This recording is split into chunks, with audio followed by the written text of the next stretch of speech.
What's cooking? I'm here and welcome home. I'm in the kitchen with John Rivers from Four Rivers Smokehouse and the Coop. Welcome.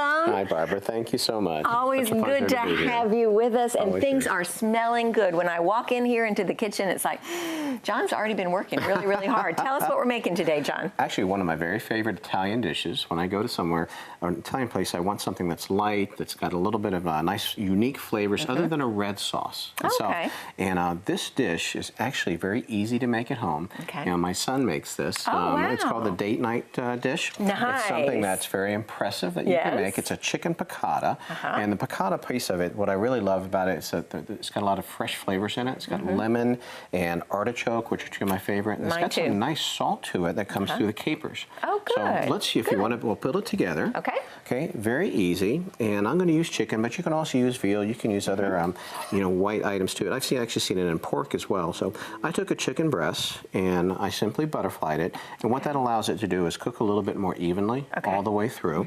Okay, and very, very simple. I'm just going to put a little bit of salt and a little bit of pepper. And I notice you always use coarse sea salt because you think that has more flavor, right? And it probably does. I like that. I like a lot of salt. All right, and all I'm going to do is just a real simple dredge and some flour here. Okay, you notice I'm not building a crust on it. Yeah. You know, I'm not like doing fried chicken where you want it real thick. Okay. Well, too bad, because if you're doing fried chicken, my husband would be here with his mouth watering. He loves fried chicken, but you sort of are frying it. You're just not giving it a real crust. Yes, absolutely. Okay. That's the difference. So in here, I've got a mix of both olive oil and I've got butter. Yeah, I noticed that. Tell us why you did that, because I thought that was kind of odd. Both of them actually dry flavor, but also, too, the butter's going to provide some nice color. So that when it does fry up, it's going to give it some nice brown. I'll actually show you what the end looks like. Beautiful. You see how it's got that nice creamy brown color to it, and you're getting a lot of that from butter. Actually, like when you do pancakes and stuff, if you cook it in butter, you're going to get a nice brown ring around it. Yeah, well, I almost do everything in butter. And so why did you not just do butter and you put olive oil in there as well? Great question. The heat that you have to bring it to actually cook the chicken and fry it, butter will turn. It'll burn. Yeah. It'll turn black on you if you go too high. So the olive oil gives it a nice balance. You get your heat and you actually get your flavor from it. Okay. It doesn't take that long to actually cook it. And what's actually happening too, the flour that's on this chicken is going to go into your butter and your oil and it's going to thicken it.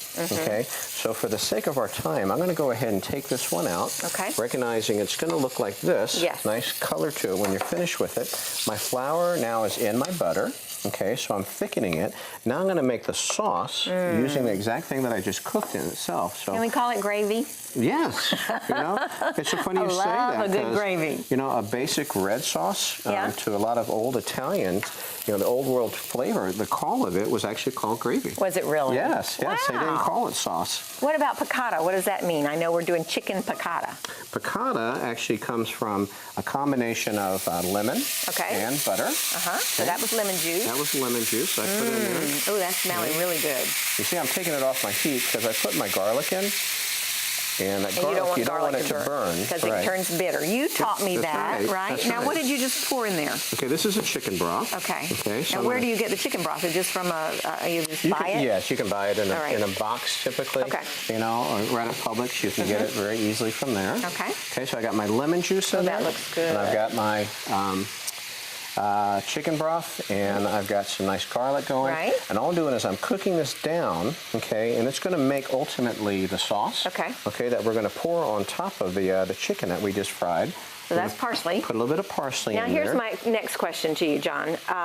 Oftentimes when I do a gravy like this, I will have dumplings. I like to call them instead of lumps. I have little teeny tiny lumps in there. This is lump free. How come? How do you do that? Well, you're probably putting maybe some flour in there. But you had flour in there. Very, very little. But it's Right, and you see how I incorporated it and stirred it in? Yes. Yeah, there's and it was kind of gradual, and I'm kind of a dump cooker, so maybe that's my problem. I learned so much from John Rivers. You know, there is a trick if you are doing that and you're trying to thicken. I'm going to turn this up high so it melts all the way down for us, or reduces. If you take your flour and you combine it with your butter, actually make like little balls with it. Yeah. It helps it from No clogging way. up. Yeah. Okay, because I would think that would make it have the lumps in it. No, it helps All it right, distribute. meanwhile, while I was talking and asking you questions, you were putting other things in there. What else did you put? Now we're putting some of the other key ingredients that go into it. We put artichokes. Yum. Okay, Love and we those. put mushrooms in here. You can add, if you like onions, if you like some other things, you can add those to it. It's certainly, it's only going to add. Now, do you use fresh mushrooms, or do you buy them in a jar? Or I buy these in a jar. Okay, They so do- it's okay. Yeah. Oh, yeah, absolutely. And you buy I never know what to do when I open a can of mushrooms or I open a jar of artichokes. Do you drain them? I do. Okay. Absolutely. All right. Absolutely. Otherwise, you think about it, right now we're trying to reduce the sauce. If you didn't drain it, you'd be adding more water. Watery. Right, that you have to dump out. Now, these capers. I love capers. They give it a nice salty flavor to it. Now I'm going to ask you a question. I know you know this because you're a world famous chef. But I had to look this up a long time ago. What are capers? Do you know what they are? Caper is actually, it grows on a tree. Yeah. Like an olive almost. Yeah. It's akin to an olive. Yeah? It actually comes from Greece originally. I knew he would know. Well, and it's also related to a flower. It's a flower bud. Is a it? flower. There you so go. we're eating flowers today. Yay, we're healthy. Yay! And actually, I made this. Typically you would put some white wine in it, but for the home cook, if you don't want to add all the alcohol and stuff to it, I just used lemon juice. But the alcohol will cook out, right? It'll cook out. Okay. It'll cook out, and actually it does add quite a bit of flavor. Oh, that does look good.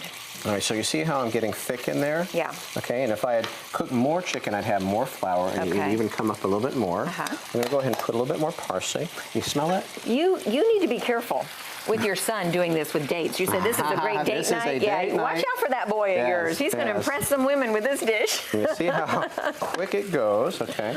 I'm going to actually put some cheese in it because I like the cheese to melt in. And it provides both Parmesan, flavor. Yeah, a little Parmesan. Okay. Thank you. And it thickens it all at the same time. Beautiful. See how this coming together? So you don't want it watery. You want it kind of really thick. Not like a gravy thick, but just enough so it sits atop and Is it unusual for my mouth to be watering? I don't know what's happening here with me. It's just so good. It looks so good. Now, the tomatoes, they are a little bit of flavor, but really it's to add some color to the dish. Yeah, make it pretty. Yes. Otherwise, you're sitting on browns and yellows, and this gives pretty. us a nice balance to it. Okay, so that is as simple as it is. All right, I'm going to take my cooked chicken. I'm going to heat it back up really quickly. So you're not going to cut it into little pieces? You're going to have a whole chicken breast per person? Yes. Okay. We typically serve it that way. Okay. And just allow them. But if you've got little kids and stuff, you can certainly cut it up and do that if you like. Now, and this is going to be served over a bed of spaghetti. Over some spaghetti, which I have right here. Okay, you cooked ahead of time, the spaghetti. Yep. So let's go ahead and plate it if you like. Oh, I like. Yes, right. I have to taste this. This looks so good. Doesn't it smell wonderful? Now, you left a little bit of Parmesan cheese off to the side. Okay. I did that. We'll find out later. A little bit of parsley. My word for the year is patience. That's the problem. That's why I have to know everything up front. But I'm going to be patient. Let John tell us what I guess what you're going to do with this. Oh, fun. That's nice. So why is this oily? Did you cook your No, to hold pasta after you do cook it. Yeah. Actually, one trick is after you cook it and you drain it, run it through cold water. Okay. And that'll help it from coming together. Oh, and the other is you can put a little bit of oil or a little bit of butter.